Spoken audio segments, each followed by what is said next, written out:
Благодарам, председателка. Почитуван заменик министер, почитувани колешки и колеги пратеници. Формално овие 3 дена, денеска четвртиот ден, започнавме со расправата за ребалансот на буџетот за 2026. Но реално ова расправа веќе ја заврши фискалниот бројач, кој не е ни опозиција, ниту пак држи пресконференции, а уште помалку пишува партиски соопштенија со политички придавки, кои што денови ги слушавме. Тој само брои, а бројките зборуваат погласно од владиниот пиар, зборуваат за штета, за признание дека буџетот од декември не издржа ниту половина година. И овој ребаланс е само финансиска обдукција на промашеното владено планирање. Пред некој ден на 1 јули фискалниот бројач покажуваше приходи од 172,061 милиарда денари и расходи од 217,546 милиарди денари. За тие кои што не разбираат многу економија, ова значи дека дефицит тој ден имаше од 45,448 милиарди денари, или за половина година владата успеа да покаже еден навистина редок фискален талент, а тоа е да потроши 115,9% од првично планираниот буџетски дефицит. Да повторам, во половина година е надминат целиот дефицит што владата го планираше за цела година. А во однос на новиот дефицит кој што ни се предлага со ребалансот, веќе се реализирани 98,5% од дефицитот. И затоа, почитувани од Министерството за финансии, бидејќи министерката денеска не издржа да ве, денес не можеме да водиме расправа за ребалансот како инструмент на одговорно планирање, туку може да разговараме само како за фактура за промашениот буџет од декември. Тогаш владата бараше доверба за буџет со дефицит од 3,5% од бруто домашниот производ. Во јуни веќе предлага дефицит од 4,1% од БДП.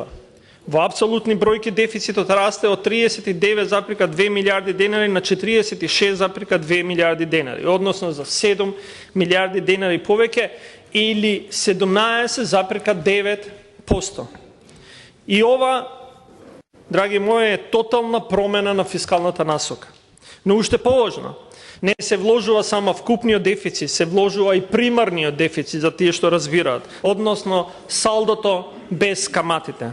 Тој се зголемува за 17,9 милиарди на 25,1 милиарди денари, односно за 7,2 милиарди денари, или за 40%.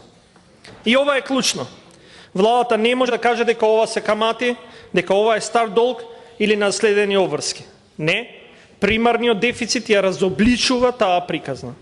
Тој покажува дека влошувањето е резултати на тековните одлуки на самата влада. Еден од основните постулати во јавните финансии е дека буџетот има 3 функции: алокацијска, дистрибутивна и стабилизацијска. Добриот буџет треба да ги насочува ресурсите кон продуктивни цели, да ја намалува нееднаквоста и да ја стабилизира економијата. Овој ребаланс го прави спротивното. Односно, ја проширува фискалната нестабилност, ја слабее продуктивната основа и ја маргинализира социјалната и општествената кохезија. Да почнеме од приходната страна. Владата формално покажува зголемување на приходите од 374,935 милиарди денари на 379,510 милиарди денари, односно за 4,575 милиарди денари. Но вистинското прашање е од каде доаѓа овој раст. А одговорот е непријатен за владата затоа што тој не доаѓа од реалната економија.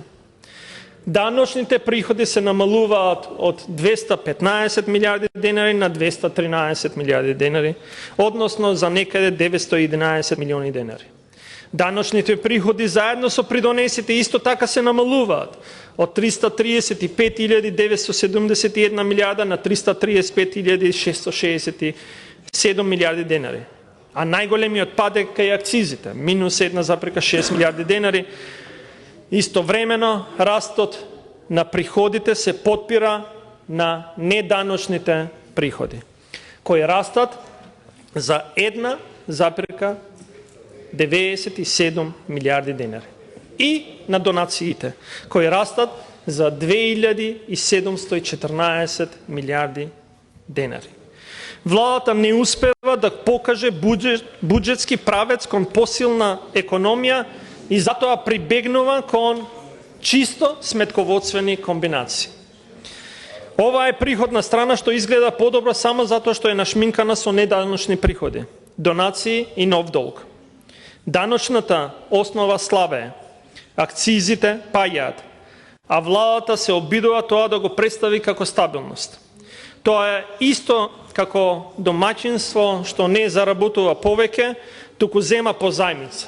Продава нешто од дворот и потоа се фали дека му пораснал буџетот. Не, почитувани колеги, тоа не е раст, тоа е само преживување на кредит.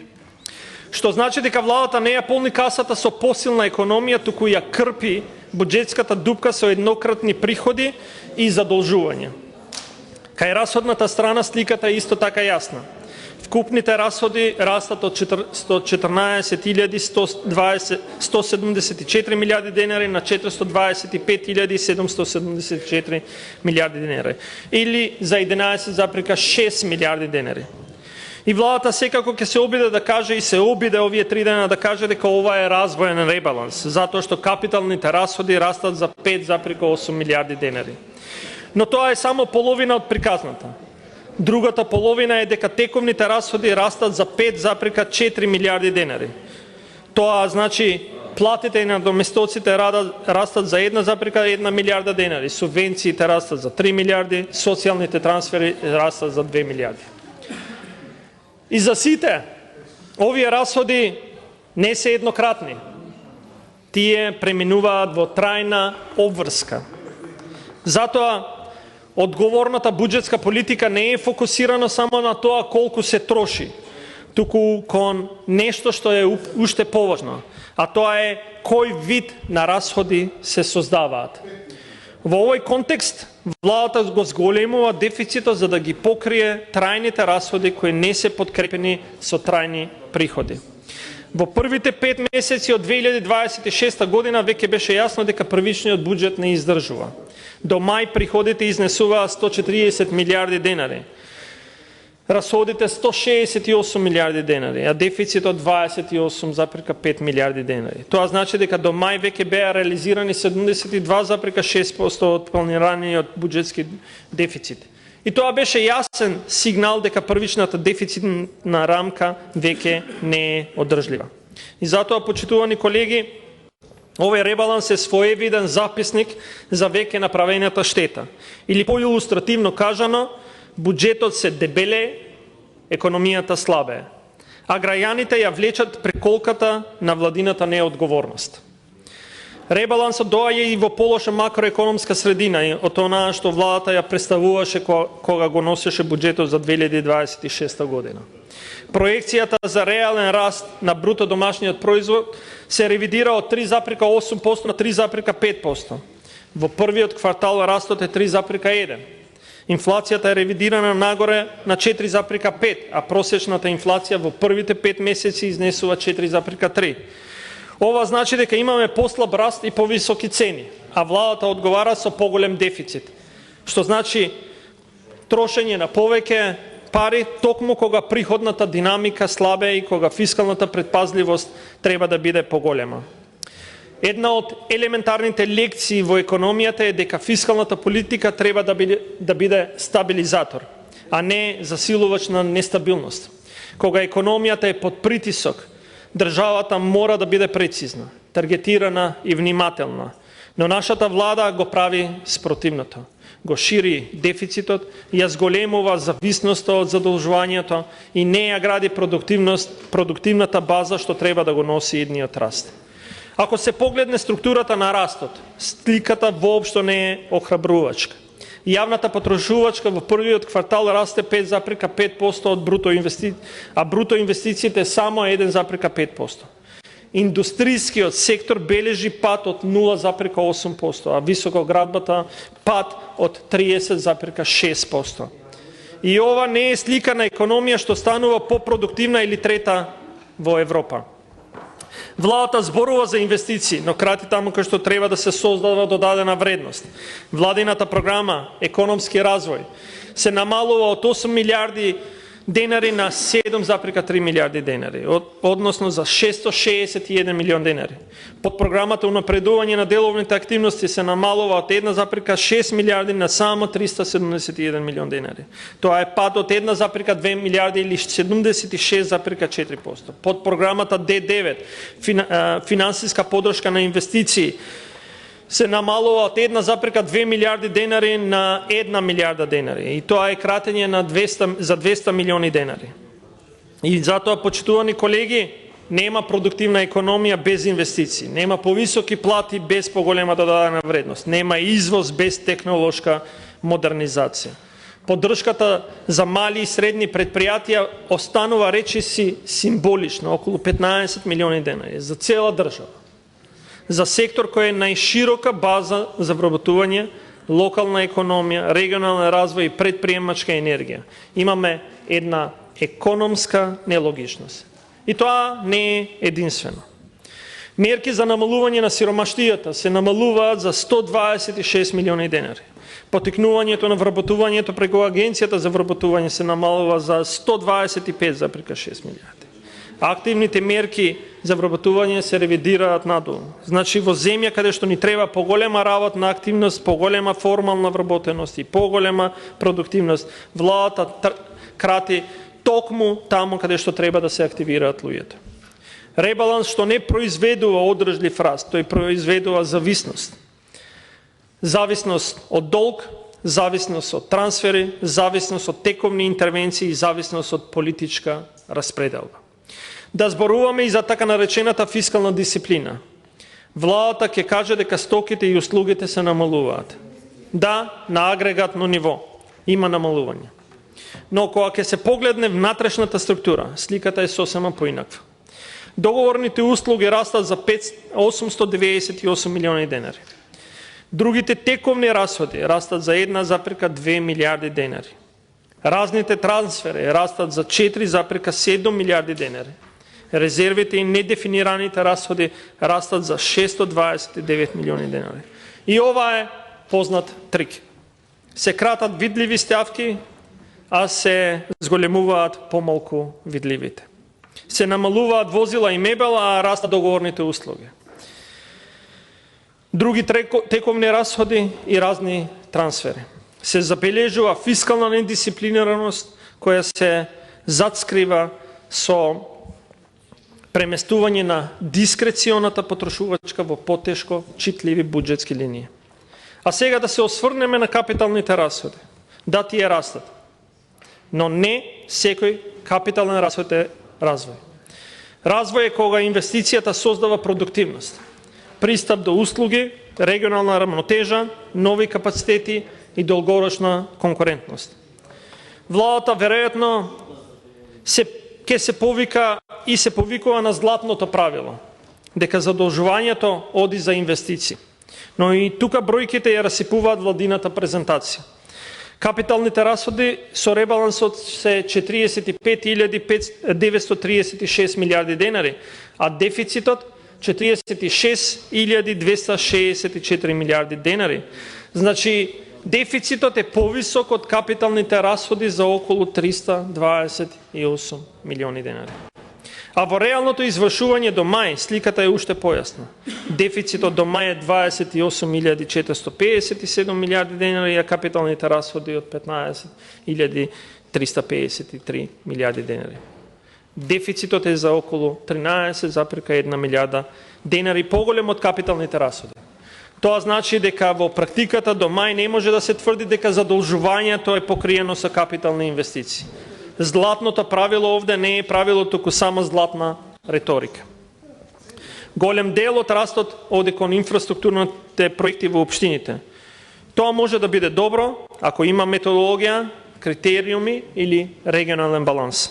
Ако се знае кои проекти носат економски ефект, кои решаваат реални потреби, кои намалуваат регионални јазови, кои ја подобруваат достапноста до услуги. А бидејќи сето ова го нема, не може да од капиталните расходи да се очекува одржлив развој резултат.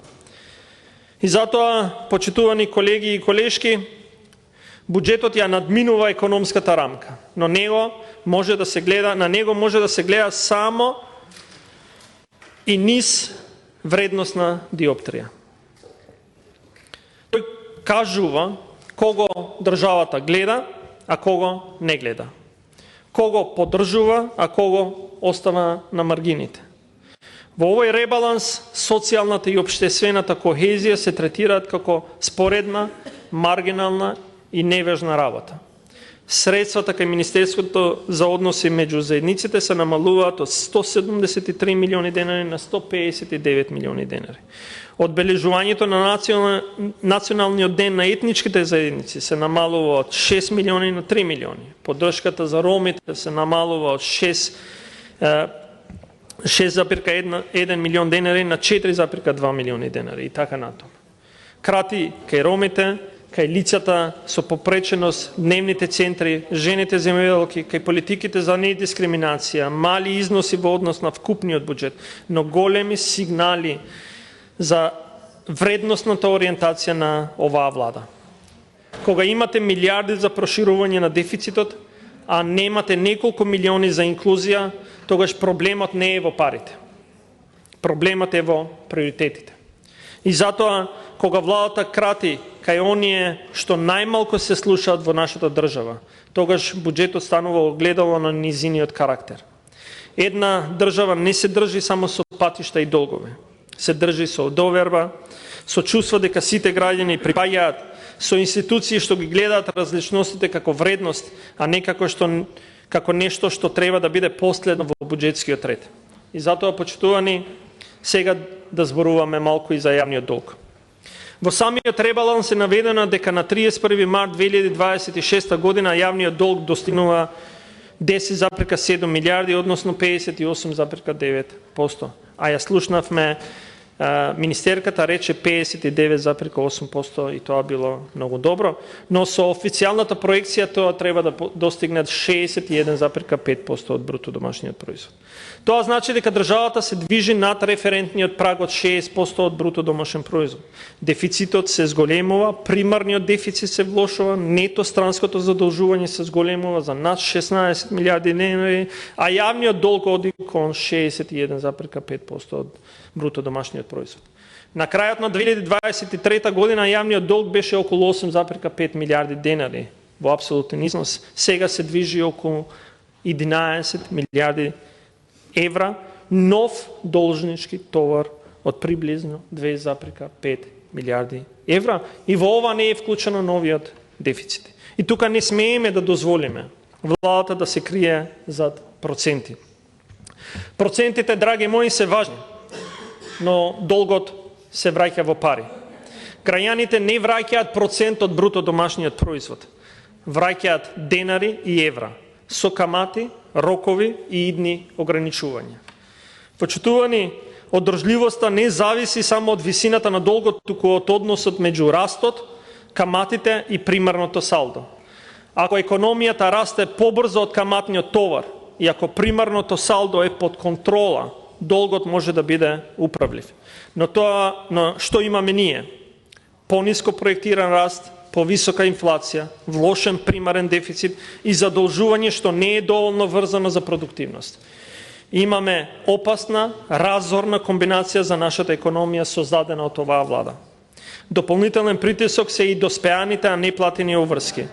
Во март 2025 ти изнесуваат 40.086 милиарди денари, а во март 41.579 милиарди денари.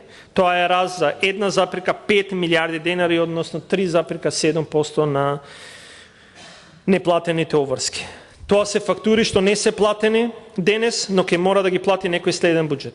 Реалната фискална слика е полоша од она што се гледа само преку официјалниот дефицит кој се прикажува преку ребалансот. Фискалниот простор е своевиден кислород за економијата за државата. Кога ќе дојде следна криза, следен ценовен шок или следна потреба за поддршка на граѓаните или компаниите, државата мора да има простор да реагира. Оваа влада тој простор го троши однапред. И последното за пензискиот фонд. Пензионерите, драги мои, не се товар. Нит следните пензионери. Тие се луѓе кои работеле, граделе, плаќале придонеси и го заслужило своето достоинство. Но токму затоа пензиската политика мора да биде одговорна. Достоинствени пензии не се обезбедуваат само со политички ветувања. Се обезбедуваат со стабилен пензиски фонд, продуктивна економија, формални работни места, повисоки плати и редовна наплата на придонеси. Со ребалансот, буџетот на фондот за ПИОМ расте само од 150,947 милиарди на 150,965 милиарди, односно за 18 милиони денари. Но суштината не е никако во структурата. Тоа значи дека на секој 100 денари придонеси, ПИОМ добива уште 73 денари од буџетот. Тоа е суштинскиот проблем кај пензискиот фонд. И тоа е структурна зависност, односно систем кој не може да се одржува само со политички пароли или пиар наративи, а што е одговорот на владата. Во јавноста веќе се тестираат идеи дека луѓето можеби ќе може да работат и до 73 години. Па кој сте вие да кажете? Може би ви звучи модерно и реформски и европски кога немате план за продуктивност. Кажете му на човекот да работи до 73 години. И затоа одговорот на сиве овие работи ќе го видиме на наредниот период. Да, вие сте спремни да го зграбите вториот пензиски столб затоа што ви требаат пари. Вие сте спремни да ја зголемите старосната граница на 73 години без да ги прашате луѓето дали тоа е доволно, без да го прашате земјоделецот и тој што работи во градежништво дали на 63 години е спремен да работи се уште, а не на 73. Благодарам.